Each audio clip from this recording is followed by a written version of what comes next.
오늘의 토요일이죠. 2025년 11월 15일 오후 6시 15분을 가리키고 있습니다. 이제 주자 마지막 시간인데요.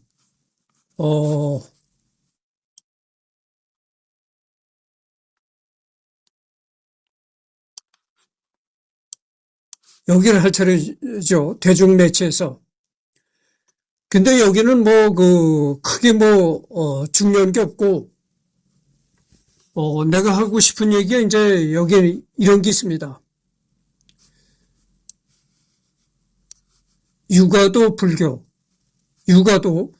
도교처럼 이미 삼국시대에 들어왔지만 문제는 삼국시대부터 대중적으로 번성한 불교와는 달리 육아는 사회적으로 조선시대 중엽에 들어서야 본격적으로 강해진다. 그런데 조선시대 유학자라면 대부분 성리학자니 당연히 조선에선 유교란 곧 성리학일 수밖에 없었다. 이 유교도 불교처럼 이미 삼국시대에 들어왔다는 거죠.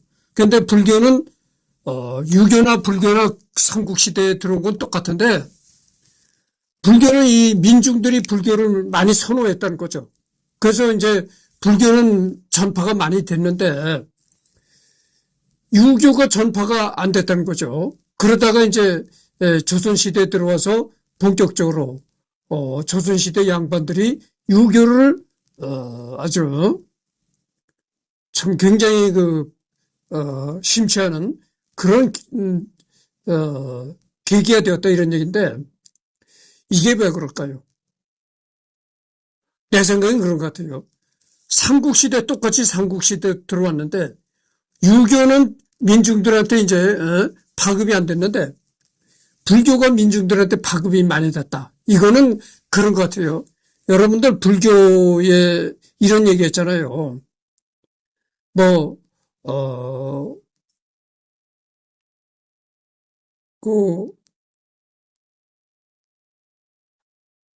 죽어서 다시 태어난다는 이런 설도 있고, 그거를 지금 내가 또 여기 신경 쓰다가 또 막혔는데, 뭡니까? 잠깐만요. 다시 죽으면 다시 태어난다는 그런 얘기도 있잖아요. 그러고, 불교는 또 뭐가 있냐면은 불교는 죽어서, 좋은 일을 한 사람은 죽어서 극락에 간다. 이런 얘기도 있잖아요. 그러니까 이 민중들은 불교에 이 마음이 꽂힐 수밖에 없는 겁니다. 아니, 살아서 생전에 좋은 일을 하면 죽어서 극락에 간다지?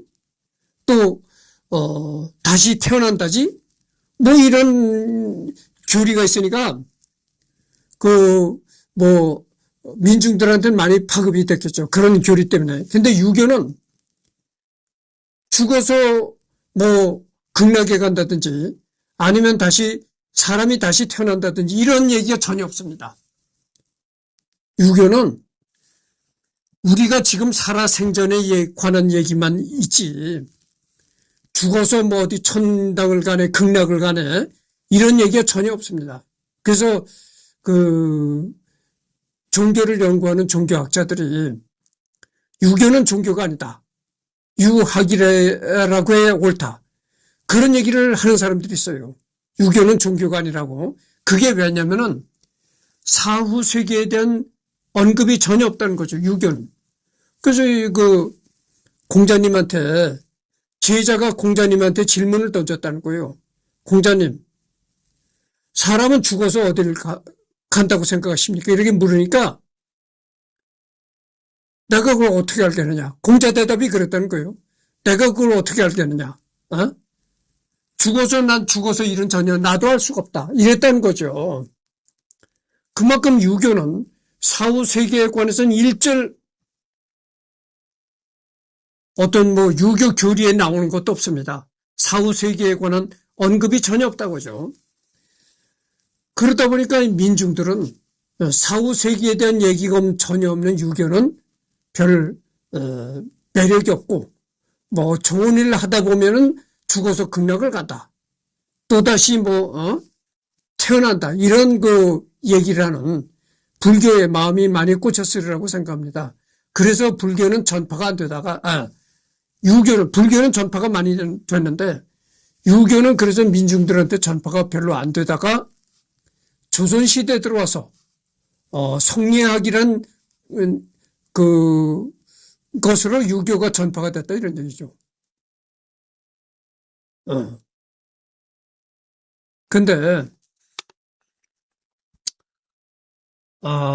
내가 얘기하고 싶은 게 이겁니다. 조선시대 양반들은 이 주자성리학에 많이 매몰됐었다. 그래서 주자성리학 자체는 나쁘다고 할 수가 없는데, 거기에 주자성리학에 매몰됐던 양반들의 그 태도가 잘못됐다. 이런 얘기를 했습니다. 근데 여기서 내가 하고 싶은 얘기가 있는데, 어느 이론이든지, 어느 한 가지 학문이라든지 이것이 도그마화하면 위험해진다, 그런 얘기입니다. 도그마. 여러분들 도그마라는 뜻을 잘 모르겠으면 사전을 들춰보시기 바랍니다. 도그마. 뭐 어떤 이론이나 어떤 학설, 이런 게 도그마화하면 위험해진다, 그런 얘기죠. 이 정치도 그런 거요. 북한이 김실가가 계속 북한을 자기 개인 소유물로 하고 계속 아들이 집권하고 하잖아요. 그러니까 북한은 공산주의도 아니고 공산왕국이라고 해야 되겠죠. 이 지구상에 어느 공산주의가 대를 이어서 집권하는 공산주의가 어디 있습니까? 그렇잖아요. 소련이 뭐 대를 이어서 집권을 했나요? 중공이 대를 이어서 집권을 했나요? 이 공산주의는 평생 집권을 한다고 해도 죽어지면 반드시 다른 사람이 하는 거지 아들이 하는 법이 없습니다. 그건 아주 공산주의가 철두철미예요. 아들이 집권하는 경우는 없습니다. 공산주의에. 그러니까 이거는 뭐 지구상에 없는 공산왕국이라고 해야 되겠죠. 그러면 왜 이렇게 지구상에도 없는 북한만 오로지 공산왕국이 됐느냐. 도그마화한 겁니다. 도그마. 도그마라는 게 그래서 무서운 거예요. 그러니까 김일성이란 인물이 신격화 내지는 도그마화했다, 이 말이죠. 그러니까 뭐 김일성이 이외에는 답이 없어. 이렇게 된 겁니다. 그게 위험한 발상이라는 거죠. 근데 조선시대가 바로 조선시대 성리학이라는 게 바로 비슷하게 이 양반들한테 성리학이 도그마화 했던 것이죠. 그게 뭐냐면은 성리학 외에 어떤 사상이나 어떤 학문도 불순한 거다. 불순한 거다, 이거죠. 의도가 불순한 거다. 오로지 성리학만이 최고요. 최선이다, 이런 생각을 했던 겁니다. 그게 도그마화 했다는 거죠. 그러니까 이 사회나 국가나 여러 가지 사상이 혼재가 되어야 되고 여러 가지 사상이, 다양한 사상이 있어야 되고, 그렇잖아요. 그래야 되는데 한 가지 성리학만이 최고요, 최상이요. 다른 사상이나 다른 학문은 다 불순한 거다.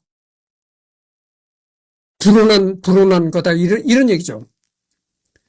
그런 사고방식이 위험했다고 하죠. 조선시대 양반들이 그런 사고방식에 젖어 있었다고 하죠. 그래가지고 조선이, 그래가지고 망가지게 되었다. 뭐 이런 얘기들을 많이 합니다. 그래서 조선은 주자 성리학 때문에 조선이 망했다, 이렇게 얘기한 사람들이 많아요. 그래서 내가 방금 전에도 얘기했듯이 주자 성리학 자체는 나쁘다고 할 수가 없는데 그런 주자 성리학을 받아들이는 양반들의 사고방식이 문제였다, 이런 얘기죠. 주자 성리학 말고도 다른 사상이나 다른 학문이 이렇게 자유롭게 조선에 이렇게 들어와서 이렇게 통용이 됐어야 되는데 다른 사상이나 다른 학문은 딱 배척시키고 불온한 사상이다, 불손한 사상이라고 딱 배척시키고 오로지 성령만을 최고로 꼽는 도그마화했다. 그죠? 그래서 이거는 그 역사가 주는 교훈이라고 할 수가 있죠. 뭐든지 도그마화 되면 위험한 겁니다. 그래서 지금 대한민국이 진보냐 보수냐 그걸 가지고 계속 뭐 하잖아요. 논쟁이 생기고 정쟁이 생기고 그러잖아요. 근데 어떻게 보면 그게 건강한 상태입니다. 대한민국이 이렇게 건강한다는 그런 증거라니까. 예를 들어서 국민의 힘만이 최고라고 이 도그마화되면 어떻게 되겠어요? 독재가 되는 겁니다. 그러듯이 더불어민주당만이 최고다. 다른 당은 다 없어져야 된다. 이렇게 되면 어떻게 되겠어요? 더불어민주당의 독재가 되는 겁니다. 그럼 진짜 우리나라 대한민국도 북한처럼 그렇게 될 가능성이 있는 거예요. 그러니까 다른 당과 이렇게 충돌이 되고 정쟁이 되고 이러면서 우리 사회가 건강해질 수 있다, 이런 얘기입니다. 그래서 뭐 여는 거는 그리고 여기에 나왔는데 주의시로 알려져 있지만 확인 가능한 가장 오래된 출처는 명심보감이다. 명심보감은 주의 사후 200여 년 뒤에 출간된 명문 컴플레이션 주의 문집에서는 이 시를 확인할 수 없다, 이런 얘기가 나왔네요.